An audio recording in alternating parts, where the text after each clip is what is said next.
Bonjour les élèves, alors on se retrouve pour un premier exercice sur ce qu'on appelle gestion de données, c'est-à-dire faire des diagrammes, lire des diagrammes et un petit peu de pourcentage.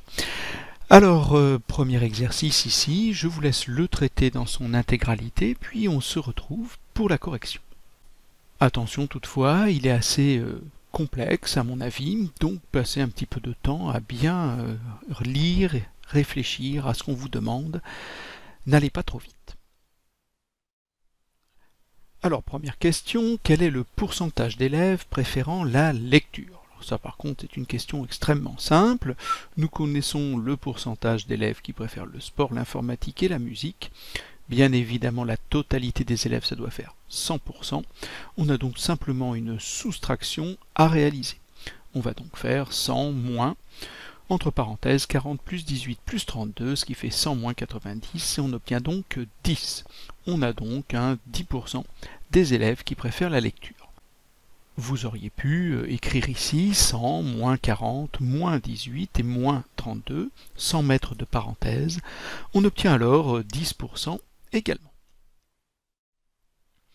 Deuxième question, quel est le nombre d'élèves qui préfèrent l'informatique? Alors nous savons qu'il y a 18% des élèves qui préfèrent l'informatique et nous savons qu'il y a 300 élèves au total.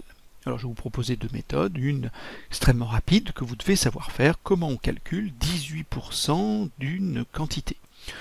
La réponse, elle est dans votre leçon, c'est la première méthode que je vous propose, on fait 18 sur 100 fois 300. Ça donne 54, vous prenez une calculatrice, on obtient 54.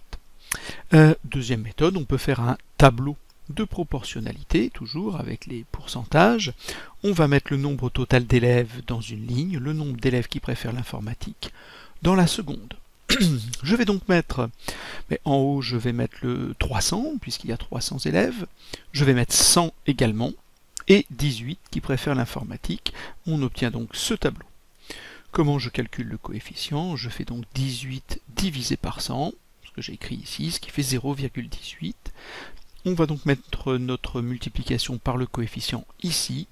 Nous savons que 300 fois le coefficient va nous donner le nombre d'élèves qui préfèrent l'informatique, c'est-à-dire 54 dans notre exercice. Troisième question, calculer l'angle en degrés du secteur informatique. Alors, nous savons que l'informatique, ça représente 18% des élèves. Sur 100 élèves, il y en a 18 qui préfèrent l'informatique. On va devoir maintenant calculer l'angle quand on va faire un diagramme circulaire qui va permettre de représenter ce secteur circulaire, c'est-à-dire celui qui est ici en orange, rouge. Alors comment procéder? On peut faire un petit tableau, encore une fois, de proportionnalité, où je vais mettre le nombre d'élèves sur une ligne et l'angle sur le deuxième. Je vais donc mettre par exemple le nombre d'élèves, il y en a 18 en informatique, et je vais calculer l'angle, c'est ce que je cherche, et nous savons que pour la totalité des élèves, c'est-à-dire 100%, donc pour 100 élèves, l'angle qui représente la totalité, ce sera un angle de 360 degrés. Une fois qu'on a rempli notre tableau, le coefficient est très simple à calculer, on fait 360 divisé par 100, ce qui fait 3,6. 18 fois mon coefficient, n'oubliez pas de mettre la flèche, on obtient environ 65, pas tout à fait, mais on va arrondir au degré. On obtient donc un angle d'environ 65 degrés. Vous pouvez s'amuser à vérifier en mesurant l'angle qu'il y a sur le secteur qui correspond à l'informatique. Voilà, j'aligne. Et on trouve ici que si on prolonge, qu'on arrive bien à peu près à 65 degrés. Quatrième question et dernière question, représenter la répartition de ces pourcentages par un diagramme en bâton. Alors la seule difficulté du diagramme en bâton, c'est de représenter, de calculer la hauteur. Alors je vous propose de faire un petit tableau de proportionnalité encore une fois, et on va calculer la hauteur de chacun des bâtons.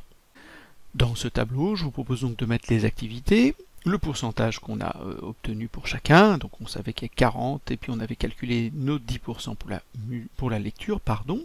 On va chercher la hauteur de bâton. Alors il nous faut une hauteur qui retienne bien sur la feuille, qui soit assez cohérente, qui soit agréable à lire. Il n'y a pas de données d'échelle ici. on regarde le bâton qui va aller le plus haut. Le plus haut, c'est le sport, il doit aller jusqu'à 40. Alors bien sûr, on aurait pu dire 1 cm pour 10%, mais ça veut dire qu'on ira seulement à 4 cm, ça fait quand même un diagramme qui est assez petit. Alors moi je vous propose de prendre la moitié, c'est-à-dire 1 cm pour 5%. Ainsi, nous allons obtenir une échelle qui devrait permettre d'avoir un graphique assez agréable. Donc comment je calcule mon coefficient? Je fais 1 divisé par 5, j'obtiens 0,2.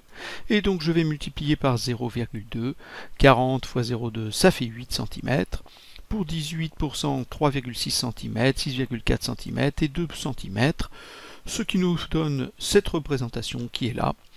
Je vous montre comment je trace la hauteur de mes bâtons. Alors bien sûr en abscisse on dit, l'axe horizontal sont les activités. J'ai écrit ici pour pas que ça se chevauche de manière verticale, le sport, l'informatique, etc. Et nous allons les pourcentages sur l'axe vertical qu'on dit l'axe des ordonnées. Chaque petit trait, moi c'est 1 cm, donc de 0 à 5, 10%, 15, 20, etc. Si je prends une règle, je vous montre comment j'ai procédé pour faire mon tracé. J'ai pris ma règle, alors par exemple, nous savons que le premier bâton doit faire 8 cm. Voilà, je me suis mis ici et j'ai tracé 8 cm. Voilà, tout simplement. La seule difficulté, c'était de trouver une échelle qui permettait d'avoir une représentation lisible assez facilement, qui tienne bien sûr dans la feuille, qui ne soit pas trop grand, mais qui ne soit pas trop petit non plus.